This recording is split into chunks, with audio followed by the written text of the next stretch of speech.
Startup Unscripted. The questions you have with the truths you need to hear. Help doctors get into practice the way they want to get into practice. Hashtag truth. That's why we put it out there. What we want to do is we want to bring truth to the startup game. And now your host, Michael Dencio.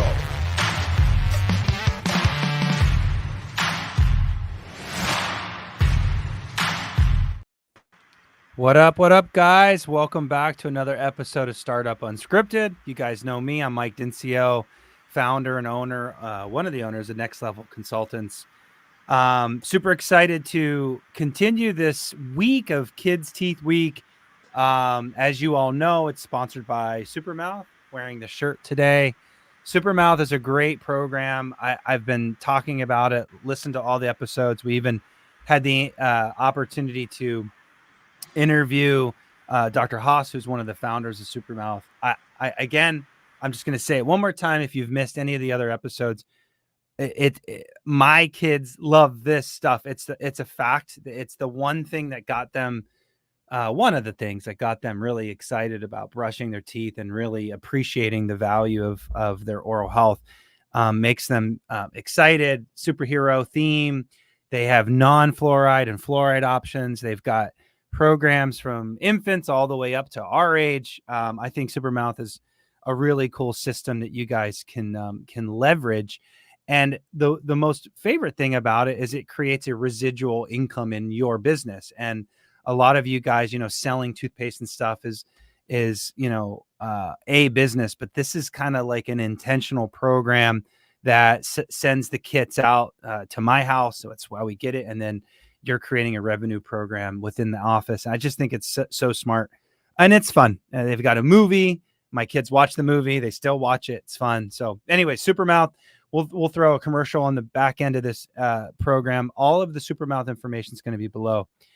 A little bit more housekeeping, and I'm sorry, but we just have to do it. I've mentioned it in some episodes in the past.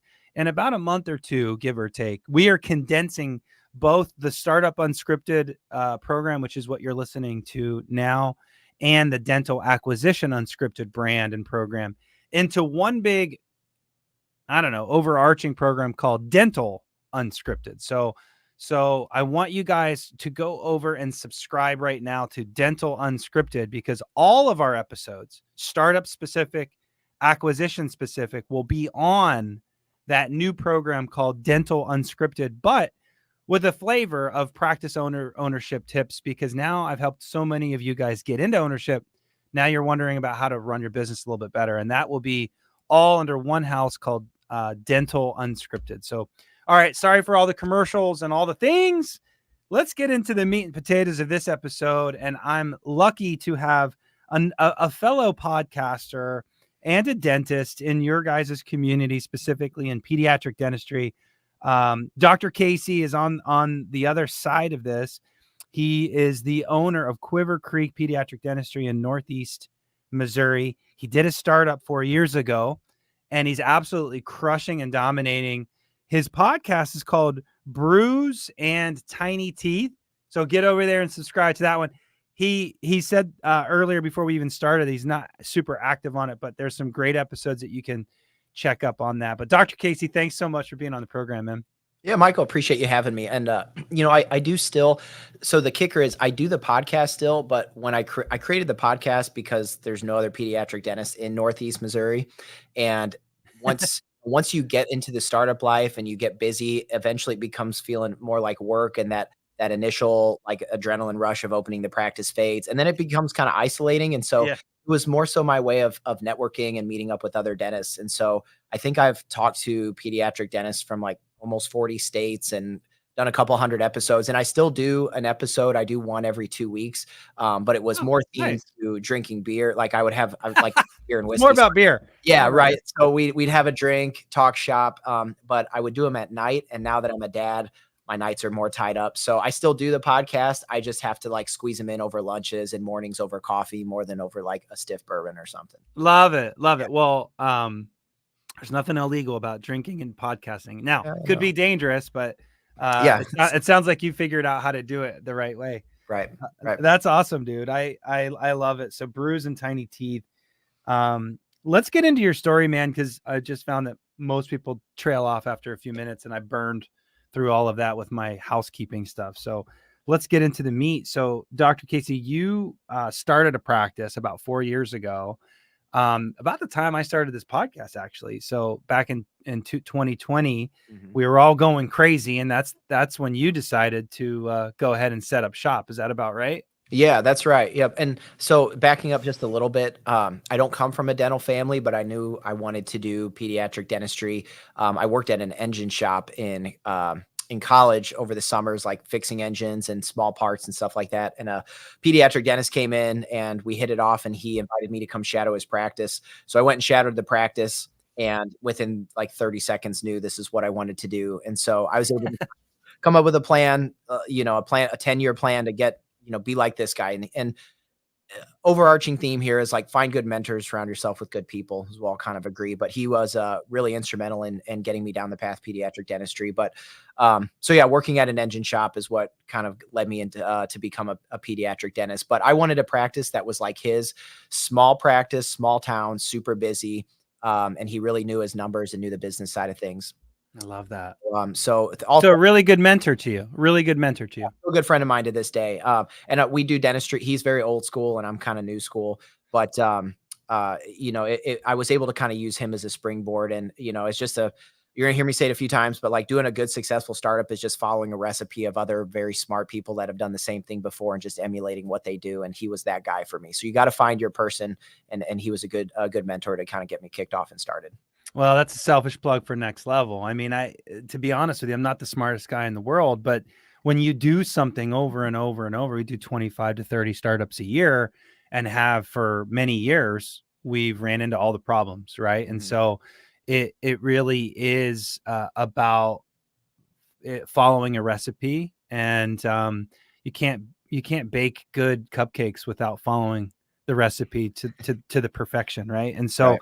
That's all it is. I will say though, podcasts like this and books and whatever else you're watching or reading and listening to, I will say there is a caveat to that, and that is what we discussed today may not fit you in your situation, in your demographic, in your geographical location. So I find that really honing in on what you're trying to do and finding your team, like Dr. Casey said, is the key. So, all right. So 4 years ago, you got into pediatric dentistry and owned your own practice. It's a rural area, rural community. Correct. Yeah. Yeah. And so like we were saying, I did residency. I did all my training at the University of Iowa dental school, knew I want to do peds. So I matched there, did my 2-year residency. The entire time I was in dental school, knowing that I wanted to be a practice owner and do a startup or own my practice right away, I kept a big binder with all of, a bunch of startup materials.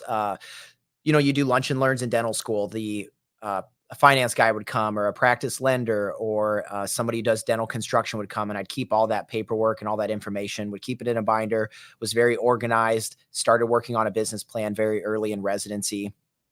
So I really feel like, if you know that wanting to do a startup and being a practice owner is for you, what's nice is you can start that practice really early, start gathering your team. So I worked on all that during residency. I needed to do a little bit of associating because my wife had some school to finish up. She had 1 more year of training. She's a pharmacist. So we did that up in Minneapolis. I worked up there for 8 months. Then COVID hit, shut the whole place down. I love my associateship, but I'm like, man, it's a now or never thing. Like, this is the time to pull the trigger. I've saved up some cash. I got my speed up. I've got a game plan.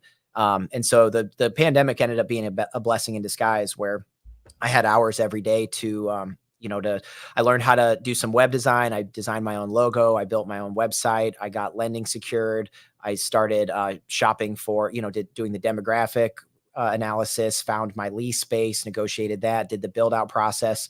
I learned how to do basic bookkeeping. I just had, you kind of turn lemons into lemonade, if you will. Yeah. And so it ended up working out great. The pandemic was a blessing in disguise for myself. It really was for a lot of people. It gave you a lot of time, but also kind of scary to not know where we were all going to land. I want to back up. So before we kind of get into the mechanics, this whole program kind of goes through that blending and vision and demographics. I want to pause right there. You chose to go in a rural area.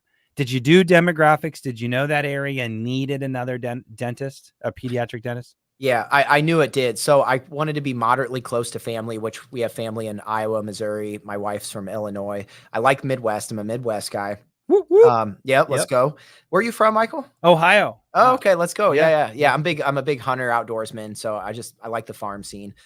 So I took a big map of Iowa and Missouri and was putting pins in where all the pediatric dentists were. So you're looking for, my idea was I want to find a town that's growing, that's a bedroom community, has a lot of people, a lot of kids. You don't want something stagnant that's 4 hours from the nearest, grocery store, but something that's got some growth, but no competition, no pediatric dentist. And I found a few pockets, but the one that worked best was Northeast Missouri. So I'm the only pediatric dentist, or the last pediatric dentist, between the northern suburbs of St. Louis all the way up to the Iowa border. And there was a huge need. And I mean, how many, can you quantify that? How many people or families that feed into your kind of zone, your area? Yeah. So the county that I'm in, so the town is only 15,000 people, but it's kind of a bedroom community for St. Louis. So there's about 60,000 people in the county, but I also funnel down all the kids throughout Northeast Missouri. And so I couldn't tell you how many, but So the drive time, people driving how far to get to you? Hours. Yeah. I Hours. have a map in my office where people can put pins where they're from. And it's like a big, funnel from all of Northeast Missouri up to the Iowa border. People drive hours. I do a lot of sedation work, referrals, very referral heavy, sedate them, fix the kids' teeth, send them back. Yep. But, we'll talk about it a few times, but picking your demographics right, if you had to pick it down or narrow it down to one key thing that's going to determine how successful you are, how quick are you to break even, what your whole financial perspective and just the health of the business is going to be. Demographics are everything when it comes to doing a startup. And I'm very much a fan of a semi-rural type environment where you don't have a lot of competition. I can't get a Starbucks every morning, but there's a local coffee joint down the road that the lady brings her kids to me, still makes good coffee. So there's give and takes to it. But when you run the numbers, it just makes so much more sense if you can find that sweet spot where there's not a pediatric dentist, you don't have the competition. I couldn't agree more. I would say that the majority of my clients, pedo, GP alike, are chasing areas that have some competition. And it's not that I'm against competition. And quite frankly, you guys can differentiate yourself in so many different ways. That Supermouth is one of them, for example. But the point that I'm making is your customer experience and all the things can differentiate yourself. But when it comes to startups and picking location, everybody calls me, is like, what's the best location? Where do I go? Well, it's what Dr. Casey did. It's finding an area that isn't overly saturated, and competition's fine. Dr. Casey's like in a situation where there's nobody. It sounds like you don't have to find that. That's hard to find, but maybe just going on the outskirts, the emerging markets, places that are up and coming in the next 5 years, or on the foothills, like here in Washington, you name it. It's like Dr. Casey said, you might have to drive 30 minutes to get a Starbucks, but that's okay because things are building out and development will come. But when it comes to new patient flow, the easiest marketing is just going in an area that doesn't have the work. So let's actually talk about that real quick. Day one, and folks, again, this is that disclaimer that I said, this is not going to be you. So don't think that this is going to be you. Day one, Doc, did you have patients showing up on your front door? Yeah. I had, so the way that I did that, and I think worked out really well in retrospect, was about a month and a half, 2 months prior to opening, I started marketing, networking myself. Again, I had all this free time, practice being built. So I went to all the pediatricians, all the local referring general dentists, went to schools. I started passing out referral pads, business cards. I had my VoIP phone set up, so the office was all established, and parents would start calling in, and I have a voicemail set up. Quiver Creek's gonna be opening fall of 2020. If you're interested in an appointment, leave a voicemail. I would call parents back, get the name, get the info, chief complaint. So I had a list of 100 some kids ready for appointments the first day I opened. So I started by seeing 8 kids a day for comp exams. Started adding ops shortly thereafter. So by by the end of the first month, we were already running like two pretty solid columns, probably like anywhere from 12 to 15 to 20 kids a day just in the first couple months. But a lot of that goes in. I just had a good buddy that did a ped startup. He had so many other things going on. He didn't prioritize that. And that seems to be a common mistake, is like, you got to start getting that stone rolling early. Cause once it gets going, in peds, that's the benefit, a lot of word of mouth marketing, but you got to get it going early, and you can't wait till like 3 days before, or you're going to be sitting around with no patients. I'm going to add that as a banner today, because I couldn't agree more. Start marketing early. I couldn't say that more. We had a doctor, a client in the Bay Area. I won't give his location up, but we had a delay in construction that was like 4 or 5 months because of permits or whatever. It was awful. It was absolutely awful.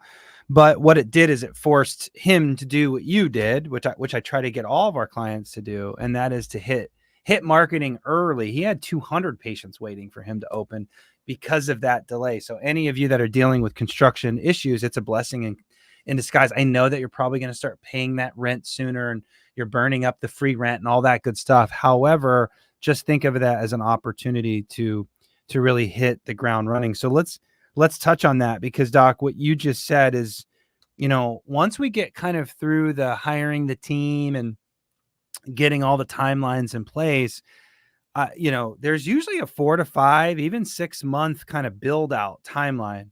And to me, like, your team's set. Of course, you got to make a lot of decisions. You got to keep your construction team on par and on task. But during that 4 or 5 months before you open, I find that a lot of doctors are thinking, and they're nervous about their systems. They're thinking about their software. They're thinking about who they're going to hire and all that, when they should be thinking about marketing, because all the systems in the world could be in place. And if you don't have any patients, who cares about the system? Any light into that? You guys are high drivers. There's got to be a balance there. What do you think is more important, systems or marketing? That's a great question. And I don't know if I'm actually going to be in the best position to answer that with any credibility, just because all of that comes with the asterisk. If you're in a rural area with no competition, it really actually doesn't matter that much, to be honest. Like, if you ask me what I spend on marketing every month, even in the beginning, it's always been like less than 0.5%. Like, even now it's probably dollars wise. Yeah, dollars. I mean, as a percentage of my overhead, it's like, I think so far this year, like, my marketing has consisted of, I donated a Yeti cooler to like a school fundraiser. It's just like giveaway fun stuff. Like, you don't have to market in the rural area. So super big perk if you're going to go rural or semi-rural, like, you go to a couple local meetings and get some word out, and the patients are going to start flowing in. But if I was practicing, well, Doc, maybe let me set the stage, since you have experience. So, my average client has maybe 2 to 3 kiddos per day in their first month. And that probably continues on for a month and a half, 2 months. It's not busy at all. Yeah. So does that add any thoughts to your head? To me, I don't know. I guess if I woke up and did another startup and there was only 2 or 3 kids on my schedule, I'd be concerned and probably not sleeping great.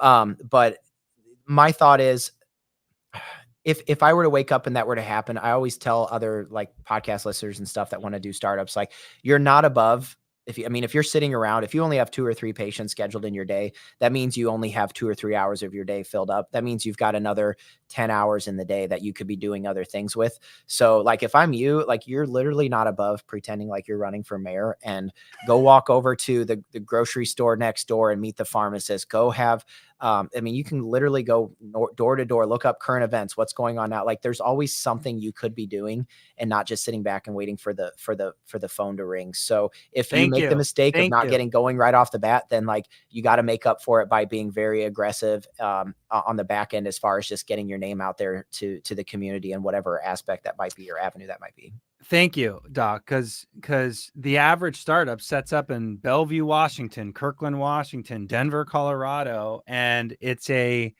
maybe a 2,000 to 3,000 patients per pediatric dentist. You just said you had 15,000, so it's a total night and day. And I find that you can work on your systems, and you should. I'm not saying you shouldn't. I mean, our whole program the last 2 months is all about systems. But leading up to that opening day, 4 months before you open, doctor hit it right on the head. And that is just get out, be the mayor, talk to people. We're coming up on Halloween. Think about how many trick or treat or Halloween things are going on. I mean, the world is your oyster. Doc, what are some of those partnerships that you have today, or even when you first started, that you approached people like the Y or the library? I mean, do you have I got a any of good one. those? Yeah, I got a good one. So very first day we moved to this area. Again, this is an area that I'm not from. We didn't really know pretty much anybody when we moved here.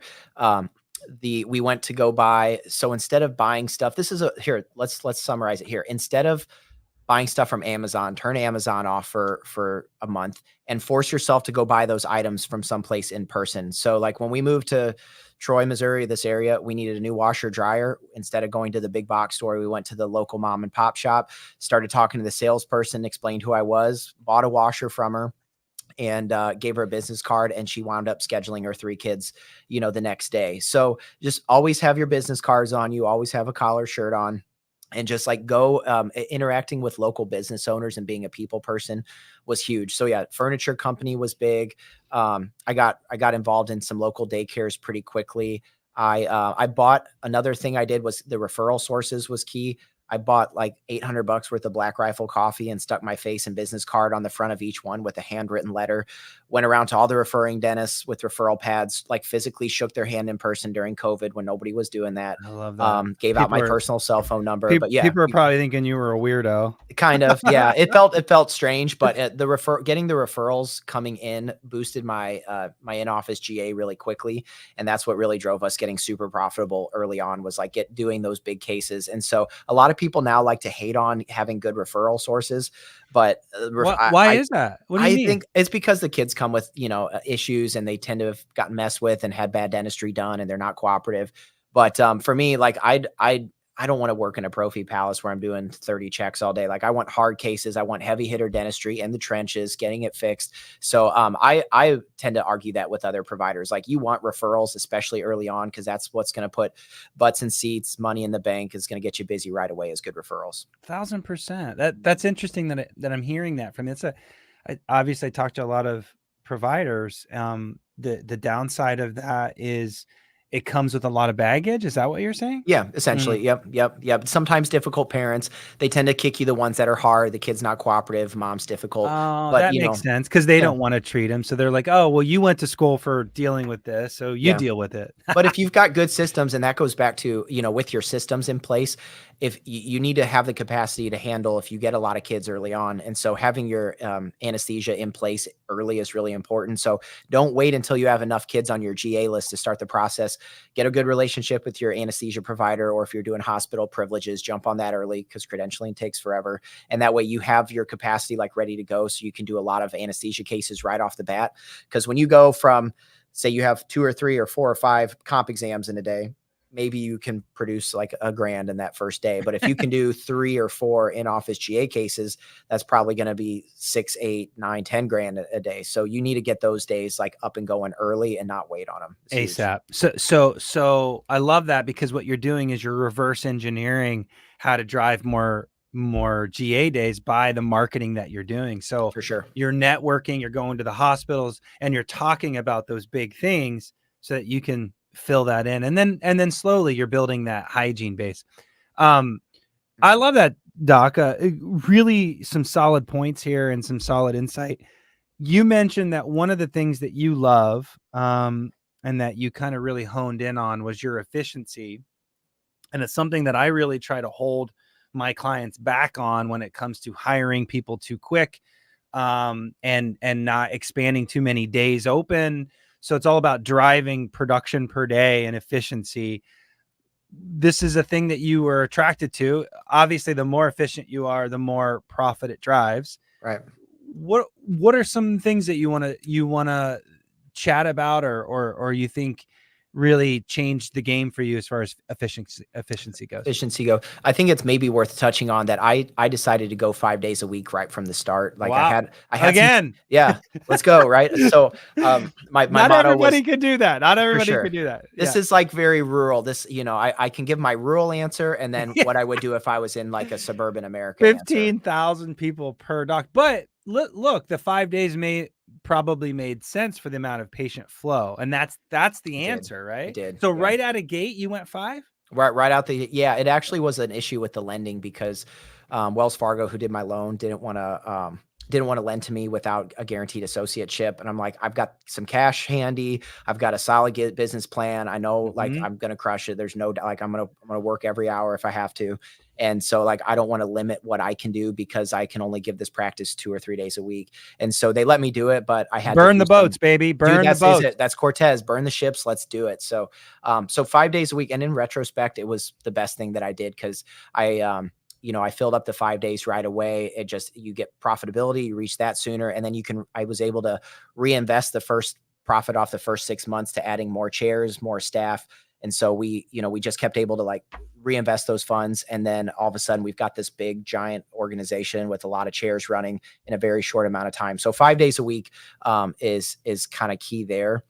I guess that's probably the answer I would get, but that's definitely a rural based answer. Like not everybody can go 5 days a week. It speaks to the rural pros that started this whole conversation. Again, 2,500 to 1 in Kirkland, someone I just set up could never do that. Kirkland, Washington, for example, but it speaks to why you might look at some of these emerging markets. But big picture, Doc, when you did start getting the flow, how fast did you hire? You had to hire probably pretty quick because you were getting flow. So folks, for the average startup, this might be you in like month 9 to 12 when we start talking about some of the things Dr. Casey had to do.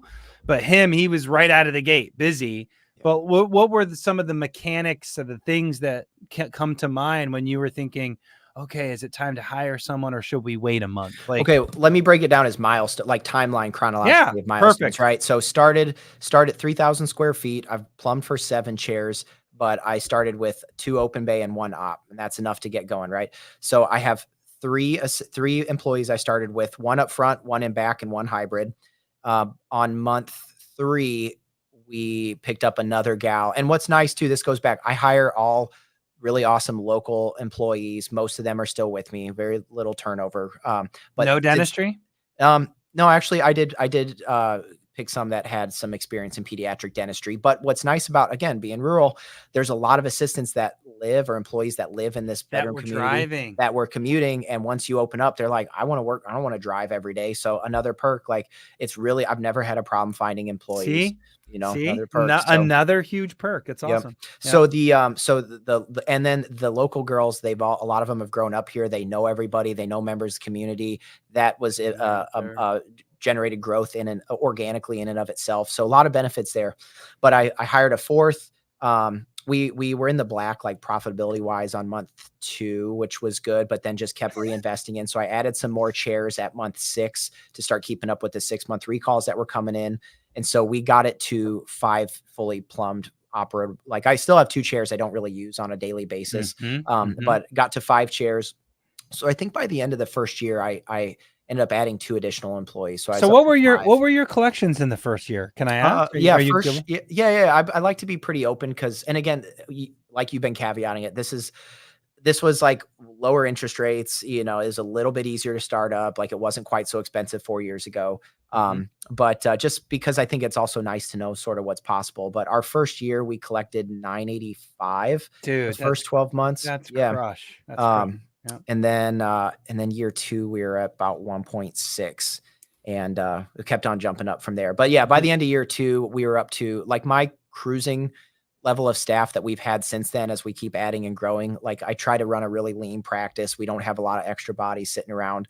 I like to pay and like take really good care of my team when I find them, but we have 7 employees, myself, and then 7 others, 3 up front, 4 in back, one of which is a hygienist. All right, so the the big question I have now that you're talking about these numbers, $1 million, 1.6 the next, just the Bank of America, Wells Fargo came from the same school of banking. We these banks ask you guys for your numbers throughout the year just to make sure you're on par, and they actually harvest those numbers and use those numbers to underwrite, right? And so the average pedo startup, their first year is 400. The next year is like 450. Can you believe that? So you're double what the average startup was, which is fantastic. But here's the question. Once you started hitting some of these numbers, and a lot of my startups are now in their like third, fourth year, are you talking about keeping all the insurance? As you mentioned, credentialing, you went all credentialing. Did you go Medicaid? No, Medicaid. Yep. Medicaid. Yep. Yeah. I'm the way I had a few ups and downs with that, but in general, I kind of focused in on what were the big employers in our area and what plans, what carriers did they have? And the answer to that question was Delta. So we tried dabbling in the out of network Delta game, but I actually, honestly, I have a pretty good relationship with Delta. If you're rural, you can actually kind of somewhat negotiate to get some decent reimbursement. It's not like it's a hard They need and fast you. no. They need you. Yep, actually I'm the only need you. one. So, Yeah. so Delta, I actually have a good relationship with because I know exactly what they're going to pay. It's just like Medicaid. I'm in network with Delta and the Medicaid plans. It works for me. I love it. Everything else is out of network, and so I never took any of the other insurances. We just used the Medicaid as kind of a faucet. When I had openings or gaps, we'd turn the Medicaid valve, get more patients coming in, lots of same day dentistry because it was really profitable. Have you considered now dropping some now that you're so busy? To be honest, I don't know, because I tried right when I first opened staying out with Delta, and our patient population, it just didn't work with like mailing the checks. And we had a lot of AR stuff that was hard to follow up on. And then the kids with Medicaid, I like seeing those kids. They're good kids. They need a lot done. I like, again, you kind of have to. You kind of have to. You're rural, doc. Like, it'll break your heart if you're rural and you show up to the furniture company in town, and the lady who's selling you furniture, like, she very well may have Medicaid, and then you can't see her kid. Like, I don't know. It just seems like the right thing to do. And those kids are always the ones that need a lot of help. And I just have never wanted to be the pediatric dentist that doesn't get his hands dirty and just does checks and exams all day. Like, I like heavy GA, heavy sedation, lots of crowns, lots of like big hitter dentistry. I feel better like when I work a full day, when I'm doing a lot of heavy hitter dentistry versus checks all day. So I will probably never drop Medicaid. I like seeing Medicaid. Well, the only reason I ask, and you're 100% right, and as a consultant, I have to say this, but with the proper verbal skills, you can still accept not Medicaid, but let's just talk about all the other insurance companies, but you can still accept their benefits. Just be out of network and charge what you want. So, but Medicaid's a different conversation. I get that. I think a lot of my clients that have had that big success, the question becomes, do I add those other operatories, or do I add these other days, or do I drop a couple insurances? And you just start looking at your business's scale versus efficiency and profitability. Not that you're not, but it's kind of a fun game to play. And depending on your number, I would say you shouldn't even consider that unless you've hit $1 million. Can I interject something here, Michael, on the Medicaid topic? Because this is important. I've kind of become convinced that seeing Medicaid was one of the better decisions I did right off the bat. Why? For a couple reasons.